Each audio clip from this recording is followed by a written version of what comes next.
100 hari pertama Prabowo, gelombang popularitas. 100 hari pertama masa kepresidenan sering dianggap sebagai masa bulan madu. Ini adalah waktu bagi pemimpin baru untuk menetapkan arah pemerintahan mereka. Di Indonesia, Presiden Prabowo menikmati lonjakan popularitas. Jajak pendapat terbaru menunjukkan bahwa 81% orang Indonesia setuju dengan kinerja beliau. Angka ini jauh lebih tinggi daripada peringkat persetujuan pendahulunya pada periode yang sama. Awal yang kuat dari Prabowo dapat dikaitkan dengan sejumlah faktor. Dia maju dengan platform populis. Dia berjanji untuk membantu masyarakat miskin dan meningkatkan perekonomian. Sejak menjabat, dia bergerak cepat untuk menjalankan agendanya. Hal ini membuatnya mendapatkan pujian dari beberapa pihak. Namun, tidak semua orang senang dengan kinerja Prabowo. Kritikus berpendapat bahwa kebijakannya terlalu mahal. Mereka khawatir tentang dampak jangka panjang pada ekonomi Indonesia. Kelompok mahasiswa telah mengadakan protes terhadap pemerintahannya. Mereka menuntut perubahan kebijakannya. Hanya waktu yang akan menentukan apakah Prabowo dapat mempertahankan peringkat persetujuannya yang tinggi. Tantangan yang dihadapi Indonesia sangatlah signifikan.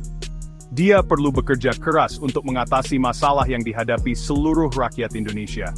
Beberapa bulan ke depan akan sangat penting bagi Prabowo. Dia perlu menunjukkan bahwa dia dapat menepati janjinya. Membantu rakyat dari janji ke tindakan. Salah satu janji kampanye utama Prabowo adalah membantu masyarakat miskin dan kelas pekerja. Dia telah menindaklanjuti janji ini dengan sejumlah kebijakan populis. Salah satu tindakan pertamanya sebagai presiden adalah mengumumkan program pengampunan utang untuk usaha kecil. Program ini akan mengampuni hingga 10 triliun rupiah utang. Ini jumlah uang yang signifikan. Ini akan memberikan bantuan yang sangat dibutuhkan untuk usaha kecil. Usaha-usaha ini sedang berjuang untuk bertahan. Prabowo juga telah menaikkan upah minimum sebesar 6,5%. Ini adalah kenaikan upah minimum terbesar dalam sejarah Indonesia. Ini adalah dorongan yang disambut baik bagi pekerja bergaji rendah. Para pekerja ini kesulitan untuk memenuhi kebutuhan hidup. Selain itu, Prabowo telah membatalkan rencana kenaikan pajak pertambahan nilai. Pajak ini diterapkan pada sebagian besar barang dan jasa. Rencana kenaikan tersebut tidak populer. Ini akan berdampak secara tidak proporsional pada masyarakat miskin.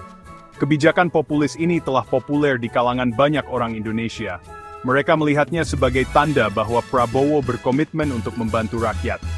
Namun, beberapa ekonom telah menyatakan keprihatinan tentang dampak jangka panjang dari kebijakan ini. Mereka berpendapat bahwa hal itu dapat menyebabkan inflasi yang lebih tinggi dan pertumbuhan ekonomi yang lebih lambat. Masa sulit, tantangan dan kontroversi. Terlepas dari popularitas awalnya, masa kepresidenan Prabowo bukannya tanpa tantangan. Pemerintahannya telah dibayangi oleh sejumlah kontroversi. Kontroversi ini telah menguji kepemimpinannya.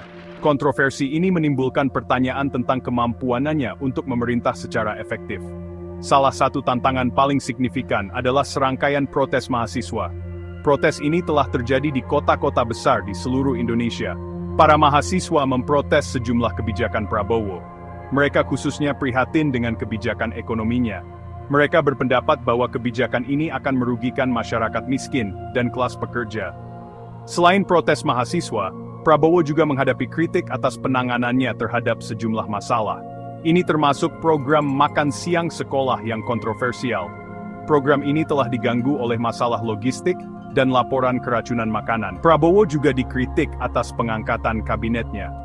Beberapa kritikus berpendapat bahwa dia telah menunjuk terlalu banyak orang yang memiliki hubungan dekat dengan militer dan elit bisnis.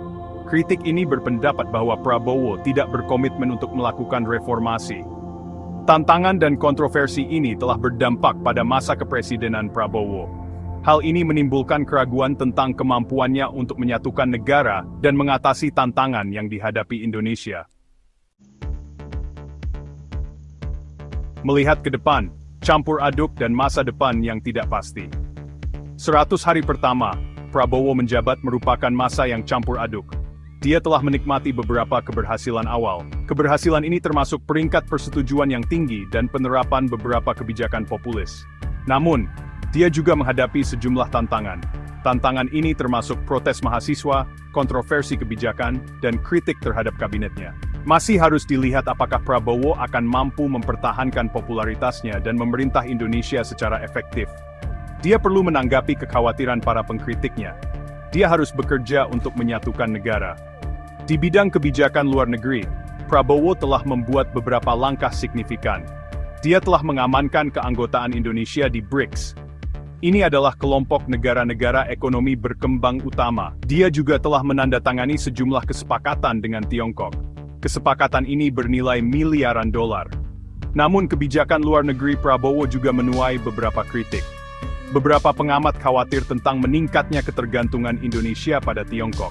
Mereka berpendapat bahwa Prabowo harus fokus pada penguatan hubungan dengan negara-negara lain di kawasan. Secara keseluruhan, 100 hari pertama Prabowo merupakan masa yang penuh harapan dan ketidakpastian. Masih terlalu dini untuk mengatakan apa dampak jangka panjang dari masa kepresidenannya.